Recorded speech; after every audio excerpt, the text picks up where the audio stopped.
ആലോചിച്ച് നോക്കൂ. ഒരു 30-40 വർഷമായി നിങ്ങൾ ഒരു കമ്പനിയിൽ രാവും പകലും അധ്വാനിക്കുകയാണ്.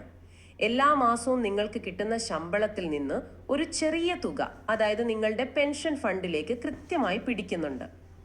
തീർച്ചയായും അതൊരു വലിയ തുകയാകും കാലക്രമേണ. അതെ അതെ, ആ പണം അവിടെ സുരക്ഷിതമാണെന്ന വിശ്വാസത്തിൽ നിങ്ങൾ ഒടുവിൽ വിരമിക്കുന്നു. പിന്നെ നിങ്ങളുടെ വിശ്രമ ജീവിതത്തിനായി ആ പെൻഷൻ അപേക്ഷിക്കാൻ ചെല്ലുമ്പോൾ പെൻഷൻ ഓഫീസ് നിങ്ങളോട് പറയുകയാണ്, ക്ഷമിക്കണം, ഒരു 20 വർഷം മുൻപ് നിങ്ങളുടെ തൊഴിലുടമ ഒരു പ്രത്യേക ഫോം പൂരിപ്പിച്ച് ഞങ്ങൾക്ക് നൽകിയിരുന്നില്ല, അതുകൊണ്ട് നിങ്ങൾക്ക് ഈ പെൻഷൻ തരാൻ നിയമപരമായി സാധിക്കില്ല എന്ന്. എന്താ പറയാ, ഒരു നിമിഷം നമ്മുടെ ലോകം തന്നെ ഇടിഞ്ഞു വീഴുന്നത് പോലെ തോന്നുമല്ലേ? സത്യം. നിങ്ങളുടെ സ്വന്തം പണം, നിങ്ങൾ അധ്വാനിച്ചുണ്ടാക്കിയ പണം നിങ്ങൾക്ക് തന്നെ നിഷേധിക്കപ്പെടുകയാ. അത് നിങ്ങളുടെ തെറ്റല്ലാത്തൊരു കാരണത്തിന്റെ പേരിൽ. ഇന്ന് നമ്മൾ ഈ ആഴത്തിലുള്ള വിശകലനത്തിൽ ചർച്ച ചെയ്യാൻ പോകുന്നത് കൃത്യമായും ഈ ഒരു വിഷയത്തെക്കുറിച്ചാണ്. അതെ, വളരെ പ്രധാനപ്പെട്ട ഒരു കാര്യമാണിത്. അപ്പോൾ ലൈവ് ലോ പ്രസിദ്ധീകരിച്ച ആന്ധ്രാപ്രദേശ് ഹൈക്കോടതിയുടെ വളരെ നിർണായകമായ ഒരു വിധിന്യായമാണ് ഇന്നത്തെ നമ്മുടെ ഈ ഡിസ്കഷന്റെ പ്രധാന ഉറവിടം. ജസ്റ്റിസ് വെങ്കടേശ്വർലു നിമ്മഗദ്ദ് പുറപ്പെടുവിച്ച ഈ വിധി നമ്മുടെ രാജ്യത്തെ ലക്ഷക്കണക്കിന് വരുന്ന സാധാരണക്കാരായ തൊഴിലാളികൾക്ക് വലിയൊരു ആശ്വാസമാണ് നൽകുന്നത്. ശരിയാണ്. അതായത് തൊഴിലുടമകൾ രേഖകൾ സൂക്ഷിക്കുന്നതിൽ വരുത്തിയ വീഴ്ചകളുടെ പേരിൽ ഒരു കാരണവശാലും തൊഴിലാളികൾക്ക് പെൻഷൻ നിഷേധിക്കാൻ EPFOയ്ക്ക് കഴിയില്ല എന്നതാണ് ഈ വിധിന്യായത്തിന്റെ കാതൽ. ഇതിന്റെ നിയമപരമായ വശങ്ങളും ഇത് എങ്ങനെയാണ് സാധാരണക്കാരെ ബാധിക്കുന്നത് എന്നും നമുക്കൊന്ന് വിശദമായി പരിശോധിക്കാം. അതെ, കാരണം EPFO അഥവാ എംപ്ലോയീസ് പ്രൊവിഡന്റ് ഫണ്ട് ഓർഗനൈസേഷൻ എന്നത് ലോകത്തിലെ തന്നെ ഏറ്റവും വലിയ സോഷ്യൽ സെക്യൂരിറ്റി സ്ഥാപനങ്ങളിൽ ഒന്നാണല്ലോ. അതെ, കോടിക്കണക്കിന് ആളുകളുടെ ഡേറ്റയും പണവുമാണ് അവർ കൈകാര്യം ചെയ്യുന്നത്. അപ്പോൾ ഒരു സിസ്റ്റം അത്രത്തോളം വലുതാകുമ്പോൾ പലപ്പോഴും അവിടെ മനുഷ്യരെക്കാൾ കൂടുതൽ പ്രാധാന്യം നിയമങ്ങൾക്കും സാങ്കേതികത്വങ്ങൾക്കും ലഭിച്ചു തുടങ്ങും. എന്താ പറയുക, ഒരുതരം ഉദ്യോഗസ്ഥ മേധാവിത്വം. അവിടെയാണ് ഇത്തരം സംഘർഷങ്ങൾ ഉണ്ടാവുന്നത്. കൃത്യമായി പറഞ്ഞു. ഈ പ്രശ്നം യഥാർത്ഥത്തിൽ മനസ്സിലാക്കണമെങ്കിൽ നമ്മൾ ആദ്യം ഈ EPFO സംവിധാനം എങ്ങനെയാണ് പ്രവർത്തിക്കുന്നതെന്ന് നോക്കണം. ഈ പ്രശ്നത്തിന്റെ യഥാർത്ഥ തുടക്കം 2014 കേന്ദ്ര സർക്കാർ കൊണ്ടുവന്നൊരു ഭേദഗതിയിൽ നിന്നാണ്. അതെ, 1995 എംപ്ലോയീസ് പെൻഷൻ സ്കീമിൽ വന്ന ആ മാറ്റം. 2014 ഓഗസ്റ്റ് 22 വന്ന ആ മാറ്റം സെപ്റ്റംബർ 1 മുതൽ പ്രാബല്യത്തിലാവുകയും ചെയ്തു. അപ്പൊ നമുക്ക് അവിടെ നിന്ന് തന്നെ തുടങ്ങാം. എന്തായിരുന്നു ശരിക്കും ഈ 2014 ഭേദഗതി? അതെങ്ങനെയാണ് വർക്ക് ചെയ്യുന്നത്? ഇതൊന്ന് ലളിതമായി വിശദീകരിക്കാം. 2014 മുൻപ് നമ്മുടെ പെൻഷൻ ഫണ്ടിലേക്കുള്ള വിഹിതം കണക്കാക്കിയിരുന്നത് പരമാവധി 6500 രൂപ എന്ന അടിസ്ഥാന ശമ്പളത്തിൽ നിന്നായിരുന്നു. പിന്നീട് അത് 15000 രൂപയായി ഉയർത്തി. ഓഹോ, അപ്പോ 15000 രൂപ. അതെ, ഇതിനർത്ഥം ഒരാളുടെ യഥാർത്ഥ ശമ്പളം 50000 രൂപയാണെങ്കിലും പെൻഷൻ ഫണ്ടിലേക്ക് പണം കണക്കാക്കുന്നത് ഈ 15000 രൂപയുടെ അടിസ്ഥാനത്തിൽ മാത്രമായിരിക്കും. അപ്പൊ നമുക്കതൊന്ന് കണക്കുകൾ വെച്ച് തന്നെ നോക്കാം അല്ലേ? ഒരു ജീവനക്കാരന്റെ ശമ്പളത്തിന്റെ 12% തൊഴിലുടമ PFലേക്ക് അടയ്ക്കേണ്ടത്. ഇതിലൊരു ഭാഗം പ്രോവിഡന്റ് ഫണ്ടിലേക്കും, അതായത് EPF, മറ്റൊരു ഭാഗം പെൻഷൻ ഫണ്ടിലേക്കും, അതായത് EPS പോകും. ശരിയല്ലേ? അതെ അതെ, കൃത്യമാണ്. തൊഴിലുടമ നൽകുന്ന 12%-ൽ 3.67% EPF അക്കൗണ്ടിലേക്കും 8.33% പെൻഷൻ ഫണ്ടിലേക്കുമാണ് പോകുന്നത്. നേരത്തെ പറഞ്ഞതുപോലെ ഈ 8.33% കണക്കാക്കിയിരുന്നത് പരമാവധി 15000 രൂപയിൽ നിന്നായിരുന്നു. അതായത് ശമ്പളം എത്ര കൂടുതലാണെങ്കിലും പ്രതിമാസം 1250 രൂപ മാത്രമേ പെൻഷൻ ഫണ്ടിലേക്ക് പോയിരുന്നുള്ളൂ. ഓ, അതായത് 15000ന്റെ 8.33%. ശരിയാണ്. എന്നാൽ 2014 ഭേദഗതി വന്നതോടെ ഒരു പുതിയ ഓപ്ഷൻ വന്നു. ഈ 15000 രൂപ എന്ന പരിധി ഒഴിവാക്കി ഒരാളുടെ യഥാർത്ഥ ശമ്പളം എത്രയാണോ അതിൽ നിന്ന് തന്നെ 8.33% പെൻഷൻ ഫണ്ടിലേക്ക് അടയ്ക്കാൻ ഇത് ജീവനക്കാരെ അനുവദിച്ചു. ഉയർന്ന ശമ്പളമുള്ളവർക്ക് വിരമിക്കുമ്പോൾ കൂടുതൽ തുക പെൻഷനായി ലഭിക്കാൻ ഇത് വഴിയൊരുക്കി. അപ്പോൾ അത് നല്ലൊരു കാര്യമാണല്ലോ. കൂടുതൽ പെൻഷൻ ലഭിക്കുക എന്നത് ആരും ആഗ്രഹിക്കുന്ന കാര്യമാണല്ലോ. പിന്നെ എന്താ പറയാ, എവിടെയാണ് ഇതിൽ പ്രശ്നം തുടങ്ങുന്നത്? പ്രശ്നം തുടങ്ങുന്നത് ഈ പ്രക്രിയയുടെ സാങ്കേതികത്വത്തിലാണ്. യഥാർത്ഥ ശമ്പളത്തിൽ നിന്ന് പെൻഷൻ ഫണ്ടിലേക്ക് പണം മാറ്റണമെങ്കിൽ തൊഴിലാളിയും തൊഴിലുടമയും ചേർന്ന് ഒരു ജോയിന്റ് ഓപ്ഷൻ EPFOയ്ക്ക് നൽകണമെന്നതായിരുന്നു നിബന്ധന. Joint option? അതെ, ഇതൊരു രേഖാമൂലമുള്ള സമ്മതപത്രമാണ്. തൊഴിലുടമയുടെ വിഹിതത്തിൽ നിന്നുള്ള ഒരു വലിയ തുക പെൻഷൻ ഫണ്ടിലേക്ക് മാറ്റാൻ അവർ തയ്യാറാണെന്ന് ഇതിലൂടെ EPFOയെ അറിയിക്കണം. ഇത് തിരികെ മാറ്റാൻ കഴിയാത്ത ഒരു തീരുമാനവുമാണ്. ഒരു മിനിറ്റ്. അപ്പോ ഈ ആന്ധ്രാപ്രദേശ് ഹൈക്കോടതി വിധിയിലെ സംഘം ഡയറിയിലെ ജീവനക്കാരുടെ കേസിൽ എന്താണ് സംഭവിച്ചത്? അവർ ഈ പറയുന്ന ജോയിന്റ് ഓപ്ഷൻ നൽകിയിരുന്നില്ലേ? സംഘം ഡയറിയിൽ നിന്ന് വിരമിച്ച ജീവനക്കാർക്ക് ഈ പുതിയ നിയമത്തെക്കുറിച്ചോ ജോയിന്റ് ഓപ്ഷൻ ഫോമിനെ കുറിച്ചോ തുടക്കത്തിൽ വലിയ അറിവുണ്ടായിരുന്നില്ല എന്നതാണ് യാഥാർത്ഥ്യം. സാധാരണക്കാർക്ക് ഇതൊന്നും പെട്ടെന്ന് അറിയില്ലല്ലോ. സത്യം. എന്നാൽ ഇവിടെ ശ്രദ്ധിക്കേണ്ട ഏറ്റവും പ്രധാനപ്പെട്ടതും കൗതുകകരവുമായ കാര്യം അതല്ല. ജോയിന്റ് ഓപ്ഷൻ ഫോം നൽകിയില്ലെങ്കിലും അവരുടെ തൊഴിലുടമ ജീവനക്കാരുടെ യഥാർത്ഥ ഉയർന്ന ശമ്പളത്തിൽ നിന്ന് തന്നെ 8.33% തുക കൃത്യമായി EPFOയിലേക്ക് അടയ്ക്കുന്നുണ്ടായിരുന്നു. പണം കൃത്യമായി EPFOയുടെ അക്കൗണ്ടിൽ എത്തുന്നുണ്ടായിരുന്നു. എന്താ, ഒരു മിനിറ്റ്, എനിക്കിവിടെ വലിയൊരു സംശയമുണ്ട്. പണം കൃത്യമായി EPFOയ്ക്ക് കിട്ടുന്നുണ്ടായിരുന്നു, ജീവനക്കാരുടെ ശമ്പളത്തിൽ നിന്ന് അത് പിടിക്കുന്നുണ്ടായിരുന്നു.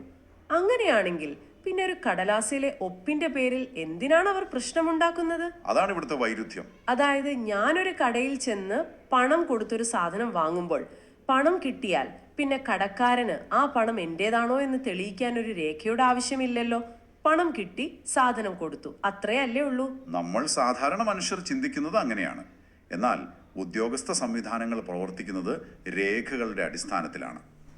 വർഷങ്ങൾക്ക് ശേഷം ഈ ജീവനക്കാർ കാര്യങ്ങൾ മനസ്സിലാക്കുകയും തങ്ങൾക്ക് ഉയർന്ന പെൻഷൻ വേണമെന്ന് ആവശ്യപ്പെട്ട് ഓൺലൈനായി അപേക്ഷ നൽകുകയും ചെയ്തു. എന്നാൽ EPFO ആ അപേക്ഷകൾ നിരസിച്ചു. എന്ത് കാരണം പറഞ്ഞിട്ടാണ് നിരസിച്ചത്? അതിന് അവർ പറഞ്ഞ കാരണമാണ് ഏറ്റവും വിചിത്രം. തൊഴിലുടമ ഫോം 3A, ഫോം 6A, പഴയകാല ചലാനുകൾ തുടങ്ങിയവ ഹാജരാക്കിയില്ല എന്നതായിരുന്നു അവരുടെ ന്യായം. എനിക്ക് ഫോം 6A എന്നതിനെ കുറിച്ച് കുറച്ചുകൂടി വ്യക്തത വേണം. അതായത് ഞാനും വർഷങ്ങളായി ജോലി ചെയ്യുന്ന ഒരാളാണ്, എനിക്കും ഒരു PF അക്കൗണ്ട് ഉണ്ട്. എന്നാൽ ഞാൻ ഒരിക്കലും ഈ ഫോം 6A കണ്ടിട്ടില്ല, ഞാൻ അങ്ങനെയൊന്ന് പൂരിപ്പിച്ചിട്ടുമില്ല. എന്താണ് ശരിക്കും ഈ ഫോം? നിങ്ങളത് കണ്ടിട്ടില്ലാത്തതിൽ ഒട്ടും അത്ഭുതമില്ല. കാരണം അത് ജീവനക്കാർ കൈകാര്യം ചെയ്യേണ്ട ഒരു രേഖയില്ല. ഫോം 6A എന്നത് തൊഴിലുടമ ഓരോ വർഷവും തയ്യാറാക്കി EPFOയ്ക്ക് നൽകേണ്ട ഒരു ഏകീകൃത വാർഷിക റിട്ടേൺ ആണ്. ഓഹോ, കമ്പനി കൊടുക്കേണ്ടതാണ്. അതെ, ഒരു കമ്പനിയിലെ മുഴുവൻ ജീവനക്കാരുടെയും ഒരു വർഷത്തെ PF പെൻഷൻ വിവരങ്ങൾ അതിലുണ്ടാകും. അതുപോലെ ഫോം 3A എന്നത് ഓരോ വ്യക്തിയുടെയും വിവരങ്ങൾ അടങ്ങിയ കാർഡാണ്. ഇതൊക്കെ പഴയ കാലത്തെ, അതായത് എല്ലാം കടലാസിൽ ചെയ്തിരുന്ന കാലത്തെ രീതികളാണ്. ഇതൊരു വലിയ ലൈബ്രറിയിലെ കാറ്റലോഗ് അല്ലെങ്കിൽ മാസ്റ്റർ ഇൻഡെക്സ് പോലെയാണ്. ഏത് പുസ്തകം എവിടെയുണ്ടെന്ന് ഈ ഇൻഡെക്സ് നോക്കിയാൽ അറിയാം. പക്ഷേ EPFOയുടെ ഭാഗത്ത് നിന്ന് ചിന്തിക്കുമ്പോൾ എനിക്കൊരു കാര്യം ചോദിക്കാനുണ്ട്. അവർ ലക്ഷക്കണക്കിന് ആളുകളുടെ പണം കൈകാര്യം ചെയ്യുന്നവരല്ലേ? അപ്പോൾ തൊഴിലുടമ ഈ മാസ്റ്റർ ഇൻഡെക്സ് കൊടുത്തില്ലെങ്കിൽ ആരുടെ പണമാണ് എവിടെ ഇരിക്കുന്നതെന്ന് അവർക്ക് എങ്ങനെ മനസ്സിലാകും? ശരിയായ രേഖകളില്ലാതെ അവർക്ക് എങ്ങനെ പെൻഷൻ നൽകാനാകും? അവരുടെ ആ ഒരു ആശങ്ക ന്യായമല്ലേ? നിങ്ങൾ പറഞ്ഞത് വളരെ ന്യായമായ ഒരു ചോദ്യമാണ്. EPFOയ്ക്ക് ഈ ഫണ്ടുകൾ സുരക്ഷിതമായി സൂക്ഷിക്കാൻ ഒരു വലിയ ഉത്തരവാദിത്തമുണ്ട്. എന്നാൽ ഇവിടെ പ്രശ്നം അതല്ല. പണം ഇലക്ട്രോണിക് ആയോ ബാങ്ക് ചലാനുകൾ വഴിയോ തൊഴിലുടമ EPFOയിൽ അടച്ചിട്ടുണ്ട്. ശരി. ജീവനക്കാരുടെ PF അക്കൗണ്ട് സ്റ്റേറ്റ്മെന്റുകൾ പരിശോധിച്ചാൽ ആ പണം അവിടെയുണ്ടെന്ന് വ്യക്തമായി കാണാനും കഴിയും. അതായത് പുസ്തകം ലൈബ്രറിയിലെ ഷെൽഫിൽ തന്നെയുണ്ട്, അത് അവർക്ക് കാണാനും സാധിക്കുന്നുണ്ട്. എന്നാൽ മാസ്റ്റർ ഇൻഡെക്സിലെ കടലാസില്ല എന്ന് പറഞ്ഞാണ് അവരത് നിഷേധിക്കുന്നത്. കഷ്ടം തന്നെ. അതെ, പ്രത്യേകിച്ചും 2012 ശേഷം EPFO ഇലക്ട്രോണിക് സംവിധാനങ്ങളിലേക്ക് മാറിയിരുന്നു. എന്നിട്ടും 10-20 വർഷം മുൻപുള്ള കടലാസ് രേഖകൾ തന്നെ വേണമെന്ന് നിർബന്ധം പിടിക്കുന്നതിലെ യുക്തിയില്ലായ്മയാണ് കോടതി ചോദ്യം ചെയ്തത്. അപ്പോൾ തങ്ങളുടെ കയ്യിലുള്ള ഇലക്ട്രോണിക് ഡേറ്റ നോക്കിയാൽ തന്നെ EPFOയ്ക്ക് സത്യം മനസ്സിലാക്കാമായിരുന്നു. അതിനു പകരം അവർ തൊഴിലുടമ വരുത്തിയ ഒരു വീഴ്ചയുടെ പേരിൽ പാവം ജീവനക്കാരനെ ബുദ്ധിമുട്ടിച്ചു. ഇവിടെയാണ് ജസ്റ്റിസ് വെങ്കിടേശ്വരലു നിമ്മഗദ്ദയുടെ വിധി നിർണായകമാകുന്നത്, അല്ലേ? തീർച്ചയായും. കേവലം സാങ്കേതികത്വങ്ങളുടെ പേരിൽ അപേക്ഷകൾ തള്ളിയ EPFOയുടെ നിലപാടിനെ ഹൈക്കോടതി വളരെ വ്യക്തമായി തന്നെ വിമർശിച്ചു, അല്ലേ? അതെ, കോടതി വളരെ കൃത്യമായി ചില കാര്യങ്ങൾ ചൂണ്ടിക്കാട്ടി. ഫോം 6A, വിവിധ ചലാനുകൾ എന്നിവയൊക്കെ തയ്യാറാക്കേണ്ടതും സൂക്ഷിക്കേണ്ടതും EPFOയ്ക്ക് നൽകേണ്ടതും പൂർണ്ണമായും തൊഴിലുടമയുടെ നിയമപരമായ ഉത്തരവാദിത്വമാണ്. ഒരു ജീവനക്കാരനും അതൊരിക്കലും തയ്യാറാക്കുന്നില്ല, അത് കാണുന്നില്ല, സൂക്ഷിക്കുന്നുമില്ല. ജീവനക്കാരന്റെ പക്കലില്ലാത്ത, അവർക്ക് യാതൊരു നിയന്ത്രണവും ഇല്ലാത്ത ഒരു രേഖ ഹാജരാക്കിയില്ല എന്നതിന്റെ പേരിൽ അവരെ എങ്ങനെ ശിക്ഷിക്കാൻ കഴിയും? ഇതിലൊരു യുക്തിയുമില്ല എന്ന് കോടതി തീർത്തു പറഞ്ഞു. ഇത് കേൾക്കുമ്പോൾ എനിക്ക് ഓർമ്മ വരുന്നത് നമ്മൾ സ്കൂളിൽ പഠിക്കുമ്പോൾ സ്വന്തം തെറ്റിന് പകരം ബെഞ്ച്മേറ്റിന്റെ തെറ്റിന് ശിക്ഷ ലഭിക്കുന്നത് പോലെയാണ്. അല്ലെങ്കിൽ നമ്മൾ ബാങ്കിൽ പണം നിക്ഷേപിക്കുന്ന കാര്യവും ആലോചിക്കാം. ഞാൻ എൻ്റെ ബാങ്ക് അക്കൗണ്ടിൽ പണം നിക്ഷേപിക്കുന്നു, എൻ്റെ കയ്യിൽ അതിന്റെ തെളിവായി പാസ്ബുക്ക് ഉണ്ട്. അതെ അതെ, ഇന്റേണൽ ലോഗ് ബുക്കിൽ അത് രേഖപ്പെടുത്തിയിട്ടില്ല, അതുകൊണ്ട് പണം തരില്ല എന്ന്. എൻ്റെ കയ്യിൽ പാസ്ബുക്ക് എന്ന തെളിവുള്ളപ്പോൾ ബാങ്കിന്റെ ആഭ്യന്തര രേഖകൾ ഇല്ലാത്തതിന് ഞാൻ എന്തിനു ബുദ്ധിമുട്ടണം? അതുപോലെ തന്നെയല്ലേ ഇതും. തൊഴിലുടമയും EPFOയും തമ്മിലുള്ള ആശയവിനിമയത്തിലെ പാളിച്ചയ്ക്ക് ജീവനക്കാരൻ ഇരയാകാൻ പാടില്ല. തികച്ചും സമാനമായ അവസ്ഥയാണിത്. കോടതി ഇതിനെ നിയമപരമായി സമീപിച്ചത് വളരെ ശ്രദ്ധേയമായ ഒരു രീതിയിലാണ്. ഭരണഘടനയുടെ ആർട്ടിക്കിൾ 14, അതായത് സമത്വത്തിനുള്ള അവകാശം, പിന്നെ ആർട്ടിക്കിൾ 21, അതായത് ജീവിക്കാനുള്ള അവകാശം, എന്നിവയുടെ നഗ്നമായ ലംഘനമാണ് ഈ നടപടിയെന്ന് കോടതി നിരീക്ഷിച്ചു. ഒരു മിനിറ്റ്, ആർട്ടിക്കിൾ 14 സമത്വമാണെന്ന് എനിക്കറിയാം, പക്ഷേ ആർട്ടിക്കിൾ 21, അതായത് ജീവിക്കാനുള്ള അവകാശം, ഇതെങ്ങനെയാ ഒരു പെൻഷൻ പ്രശ്നത്തിൽ വരുന്നത്? പെൻഷൻ എന്നത് വെറുമൊരു സാമ്പത്തിക ഇടപാടല്ലേ? അതെങ്ങനെയാണ് ജീവിക്കാനുള്ള അവകാശവുമായിട്ട് ബന്ധപ്പെടുന്നത്? എനിക്കത് ശരിക്കും മനസ്സിലാകുന്നില്ല. അതൊരു വളരെ പ്രധാനപ്പെട്ട ചോദ്യമാണ്. സുപ്രീം കോടതി തന്നെ മുൻപ് പല കേസുകളിലും ഇത് വ്യക്തമാക്കിയിട്ടുണ്ട്. പെൻഷൻ എന്നത് സർക്കാരിന്റെയോ ഉദ്യോഗസ്ഥരുടെയോ ഒരു ഔദാര്യമല്ല, അതൊരു തൊഴിലാളിയുടെ മാറ്റിവെക്കപ്പെട്ട വേതനമാണ്. ഓ, മാറ്റിവെക്കപ്പെട്ട വേതനം. അതെ, ഡിഫേർഡ് വേജസ്. വാർദ്ധക്യത്തിൽ ജോലി ചെയ്യാൻ കഴിയാത്ത അവസ്ഥയിൽ ഒരാൾക്ക് അന്തസ്സോടെ ജീവിക്കാനുള്ള ഏക മാർഗമാണ് പെൻഷൻ. അതിനാൽ അർഹതപ്പെട്ട പെൻഷൻ നിഷേധിക്കുക എന്നത് ഒരാളുടെ ഉപജീവന മാർഗം മുട്ടിക്കുന്നതിന് തുല്യമാണ്. ഉപജീവനം മുട്ടിക്കുന്നത് അയാളുടെ ജീവിക്കാനുള്ള അവകാശത്തിന് മേലുള്ള കടന്നുകയറ്റമാണ്. അതാണ് ആർട്ടിക്കിൾ 21 ഇവിടെ പ്രസക്തമാകുന്നത്. വളരെ വ്യക്തമായി.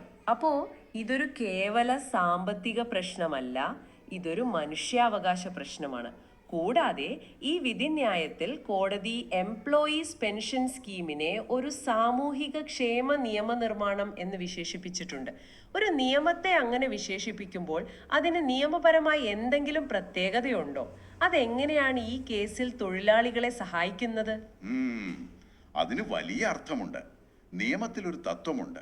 ഒരു നിയമം ഉണ്ടാക്കിയിരിക്കുന്നത് ജനങ്ങളുടെ ക്ഷേമത്തിനു വേണ്ടിയാണെങ്കിൽ അതിൽ എന്തെങ്കിലും അവ്യക്തതകളോ സാങ്കേതിക പ്രശ്നങ്ങളോ വന്നാൽ അതെപ്പോഴും ആർക്കാണോ ആനുകൂല്യം ലഭിക്കേണ്ടത് അവർക്ക് അനുകൂലമായി വ്യാഖ്യാനിക്കണം.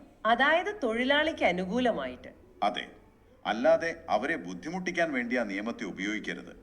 EPFO ഇവിടെ ചെയ്തത് നേരെ മറിച്ചാണ്. തൊഴിലാളികൾക്ക് പെൻഷൻ നൽകുക എന്നതാണ് ഈ സ്കീമിന്റെ അടിസ്ഥാന ലക്ഷ്യം. എന്നാൽ EPFO ചില സാങ്കേതിക നിയമങ്ങളുടെ പഴുതുകൾ ഉപയോഗിച്ച് ആ അടിസ്ഥാന ലക്ഷ്യത്തെ തന്നെ അട്ടിമറിക്കാൻ ശ്രമിച്ചു. അതിനെയാണ് കോടതി ശക്തമായി എതിർത്തത്. ശരിയാണ്. അതായത് മഴയത്ത് നനയാതിരിക്കാൻ കൊടുത്ത കുട മഴക്കാലത്ത് മാത്രം തുറക്കാൻ പാടില്ല എന്ന് പറയുന്നത് പോലെ വിചിത്രമാണ് EPFOയുടെ നടപടി. എന്തായാലും കോടതിയുടെ ഈ കണ്ടെത്തലുകൾ കേൾക്കുമ്പോൾ വളരെ ആശ്വാസം തോന്നുന്നുണ്ട്.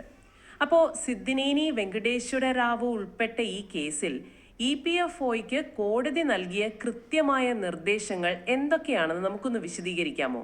തീർച്ചയായും. വളരെ വ്യക്തമായ 4 നിർദ്ദേശങ്ങളാണ് കോടതി നൽകിയത്. ഒന്നാമതായി, പഴയ രേഖകളില്ല എന്ന കാരണം കാണിച്ച് ജീവനക്കാരുടെ ജോയിന്റ് ഓപ്ഷൻ അപേക്ഷകൾ നിരസിച്ചത് ഭരണഘടനാ വിരുദ്ധമാണെന്ന് കോടതി പ്രഖ്യാപിച്ചു. രണ്ടാമതായി, ഫോം 6A അല്ലെങ്കിൽ സമാനമായ മറ്റു പഴയ ചലാനുകളില്ല എന്ന് പറഞ്ഞ് ഇനി ഒരു അപേക്ഷയും തള്ളിക്കളയാൻ പാടില്ല. പ്രത്യേകിച്ചും 2010 മുമ്പുള്ള കാലയളവിലെ പഴയ രേഖകൾ ആവശ്യപ്പെട്ട് തൊഴിലാളികളെ ബുദ്ധിമുട്ടിക്കരുത് എന്ന് കോടതി പറഞ്ഞു. അതൊരു വളരെ പ്രായോഗികമായ നിർദ്ദേശമാണല്ലേ? കാരണം ഒരു 15-20 വർഷം മുൻപുള്ള രേഖകൾ പല കമ്പനികളിലും ഇപ്പോൾ ഉണ്ടാകണമെന്നില്ല. പല കമ്പനികളും അടച്ചുപൂട്ടിയിട്ടുണ്ടാകാം, അല്ലെങ്കിൽ അവരുടെ അക്കൗണ്ടിംഗ് സംവിധാനങ്ങൾ പൂർണ്ണമായും മാറിയിട്ടുണ്ടാകാം. അതെ, സത്യം. അപ്പോ മൂന്നാമത്തെ നിർദ്ദേശം ഈ പ്രായോഗികതയെ മുൻനിർത്തി തന്നെയാണ്. ഏതെങ്കിലും ഒരൊറ്റ ഫിസിക്കൽ രേഖയ്ക്കായി, ഉദാഹരണത്തിന് ഫോം 6Aയ്ക്കായി നിർബന്ധം പിടിക്കാതെ ഇലക്ട്രോണിക് രേഖകളും ഫിസിക്കൽ രേഖകളും ഉൾപ്പെടെ ലഭ്യമായ എല്ലാ വിവരങ്ങളും EPFO പരിശോധിക്കണം എന്ന് കോടതി ഉത്തരവിട്ടു. അപ്പോൾ അവരുടെ കയ്യിലുള്ള ഡേറ്റ അവർ തന്നെ നോക്കണം. അതെ, ജീവനക്കാരുടെ ഫോം 3A, അവരുടെ PF അക്കൗണ്ട് സ്റ്റേറ്റ്മെന്റുകൾ, ഇലക്ട്രോണിക് പേയ്മെന്റ് രേഖകൾ എന്നിവയൊക്കെ പരിശോധിച്ച് അവർ പണം അടച്ചിട്ടുണ്ടോ എന്ന് ഉറപ്പുവരുത്തണം. സ്വന്തം സിസ്റ്റത്തിലുള്ള ഡാറ്റ ഉപയോഗിക്കാൻ EPFO തയ്യാറാകണമെന്നാണ് കോടതി പറഞ്ഞതിന്റെ അർത്ഥം. അത് വളരെ പ്രധാനപ്പെട്ട ഒരു മാറ്റമാണ്. കൃത്യമായ കാരണങ്ങൾ സഹിതം EPFO ഈ അപേക്ഷകൾ പുനഃപരിശോധിക്കണമെന്നും അർഹതയുണ്ടെങ്കിൽ ഉടൻ തന്നെ അവർക്ക് പെൻഷൻ ആനുകൂല്യങ്ങൾ അനുവദിക്കണമെന്നും കോടതി നിർദ്ദേശിച്ചു. ഇവിടെ ഈ കൃത്യമായ കാരണങ്ങൾ സഹിതം എന്ന് പറഞ്ഞില്ലേ, അതായത് റീസൺഡ് ആൻഡ് സ്പീക്കിംഗ് ഓർഡർ, അതൊരു പ്രധാനപ്പെട്ട കാര്യമാണല്ലേ. വെറുതെ മൊബൈലിൽ നിങ്ങളുടെ അപേക്ഷ തള്ളിയിരിക്കുന്നു എന്നൊരു മെസ്സേജ് അയച്ചാൽ പോരാ.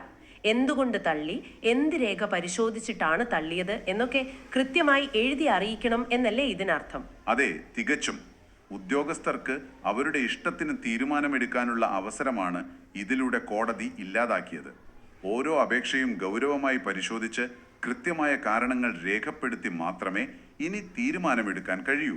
അപ്പോ ഇതിന്റെ എല്ലാം മൊത്തത്തിലുള്ള ഫലം എന്താണ് എന്ന് നോക്കാം. ഈ വിധി സംഘം ഡയറിയിലെ കുറച്ചു പേർക്ക് മാത്രമല്ലേ ബാധകമാകുന്നത്, അതോ ഇത് എല്ലാ സാധാരണക്കാരായ തൊഴിലാളികൾക്കും ഗുണം ചെയ്യുമോ? ഇതൊരു വളരെ വലിയ കീഴ്വഴക്കമാണ് സൃഷ്ടിച്ചിരിക്കുന്നത്. ഇത് കേവലം സംഘം ഡയറിയിലെ തൊഴിലാളികളുടെ മാത്രം പ്രശ്നമല്ല. ഇന്ത്യയിലുടനീളമുള്ള ലക്ഷക്കണക്കിന് പെൻഷൻകാർക്ക് സമാനമായ അനുഭവങ്ങളുണ്ട്. തീർച്ചയായും. രേഖകളുടെ പൂർണ്ണ സൂക്ഷിപ്പുകാരായ ഒരു വലിയ സ്ഥാപനം തങ്ങളുടെ പക്കൽ പഴയ രേഖകൾ ഇല്ലെന്ന് പറയുകയും അതിൻ്റെ ഭാരം മുഴുവൻ യാതൊരു അധികാരവുമില്ലാത്ത സാധാരണ തൊഴിലാളിയുടെ തലയിൽ കെട്ടിവെക്കുകയും ചെയ്യുന്ന പ്രവണതയ്ക്കുള്ള വലിയൊരു തിരിച്ചടിയാണിത്. ഈ വിധി അടിസ്ഥാനപരമായി തെളിവിൻ്റെ ഭാരം ദുർബലനായ തൊഴിലാളിയിൽ നിന്ന് മാറ്റി ഡേറ്റ മുഴുവൻ കൈയാളുന്ന EPFO എന്ന മഹാസ്ഥാപനത്തിന്റെ ചുമലിലേക്ക് വെക്കുകയാണ് ചെയ്യുന്നത്. അതെ, അത് വലിയൊരു കാര്യമാണ്. ഭാവിയിൽ സമാനമായ സാങ്കേതിക കാരണങ്ങൾ പറഞ്ഞ് മറ്റൊരാളുടെയും പെൻഷൻ നിഷേധിക്കാൻ ഉദ്യോഗസ്ഥർക്കിനി അത്ര എളുപ്പത്തിൽ ധൈര്യം വരില്ല. അതായത് വ്യവസ്ഥിതികൾ ജനങ്ങളെ സേവിക്കാനുള്ളതാണ്, അല്ലാതെ അവരെ സാങ്കേതിക നൂലാമാലകളിൽ കുരുക്കി ബുദ്ധിമുട്ടിക്കാനുള്ളതല്ല എന്ന് കോടതി ഒന്നുകൂടി ഓർമ്മിപ്പിക്കുകയാണ്. നമ്മൾ സംസാരിച്ചു തുടങ്ങിയ ബാങ്ക് പാസ്ബുക്കിന്റെ ഉദാഹരണത്തിലേക്ക് തന്നെ തിരികെ വരാം. നമ്മുടെ പണം നമുക്ക് തിരികെ ലഭിക്കുക എന്നത് വളരെ ലളിതവും സുതാര്യവുമായ ഒരു പ്രക്രിയ ആയിരിക്കണം. അതെ, അവിടെ അനാവശ്യമായ സാങ്കേതിക തടസ്സങ്ങൾ പാടില്ല. അപ്പോൾ നമ്മൾ ഈ വിശകലനം അവസാനിപ്പിക്കുകയാണ്. നമ്മൾ ഇന്ന് ചർച്ച ചെയ്ത ഈ കേസിൽ നിന്ന് നമുക്ക് പ്രധാനമായും പഠിക്കാനുള്ളത് നമ്മുടെ അവകാശങ്ങളെക്കുറിച്ച് നമ്മൾ എപ്പോഴും ബോധവാന്മാരായിരിക്കണം എന്നതാണ്. നിങ്ങളുടെ സ്വന്തം PF രേഖകൾ ഇടയ്ക്കിടെ പരിശോധിക്കുകയും ഇത്തരം ഓപ്ഷനുകളെ കുറിച്ച് അറിഞ്ഞിരിക്കുകയും ചെയ്യുക. അതെ, ഒരു സിസ്റ്റം നമ്മോടില്ല എന്ന് പറയുമ്പോൾ അത് എന്ത് അടിസ്ഥാനത്തിലാണ് പറയുന്നത് എന്ന് ചോദിച്ചറിയാനുള്ള അവകാശം നമുക്കുണ്ട്. പ്രത്യേകിച്ച് ഡേറ്റയും വിവരങ്ങളും വളരെ വേഗത്തിൽ ലഭ്യമാവുന്ന ഈ കാലഘട്ടത്തിൽ.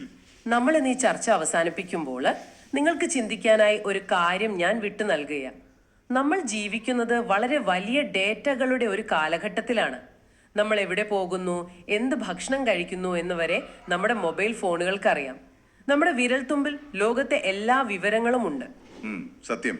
എന്നിട്ടും നമ്മുടെ ജീവിതത്തിലെ ഏറ്റവും പ്രധാനപ്പെട്ട ഒരു സാമൂഹിക സുരക്ഷാ സംവിധാനമായ പെൻഷൻ ലഭിക്കാൻ നമ്മുടെ സർക്കാർ സ്ഥാപനങ്ങൾ ഇപ്പോഴും 20 വർഷം പഴക്കമുള്ള ഒരു കടലാസ് കഷ്ണത്തിന് വേണ്ടി തിരയുന്നത് എന്തുകൊണ്ടാണ്? ഡിജിറ്റൽ യുഗത്തിലും ഉദ്യോഗസ്ഥർ പഴയ കാലത്തെ സാങ്കേതികത്വങ്ങളിൽ തന്നെ കടിച്ചു തൂങ്ങുകയാണെങ്കിൽ ഈ സിസ്റ്റത്തിലെ പിഴവുകൾ തിരുത്താൻ എക്കാലത്തും നമ്മുടെ കോടതികൾക്ക് ഇടപെടേണ്ടി വരില്ലേ? ഈ വ്യവസ്ഥിതി മാറേണ്ട സമയം അതിക്രമിച്ചിട്ടില്ലേ? ഈ ഒരു ചോദ്യം നിങ്ങൾക്കായി വിട്ടു നൽകിക്കൊണ്ട് ഇന്നത്തെ ഈ ആഴന്നുള്ള വിശകലനം ഞങ്ങൾ ഇവിടെ അവസാനിപ്പിക്കുന്നു.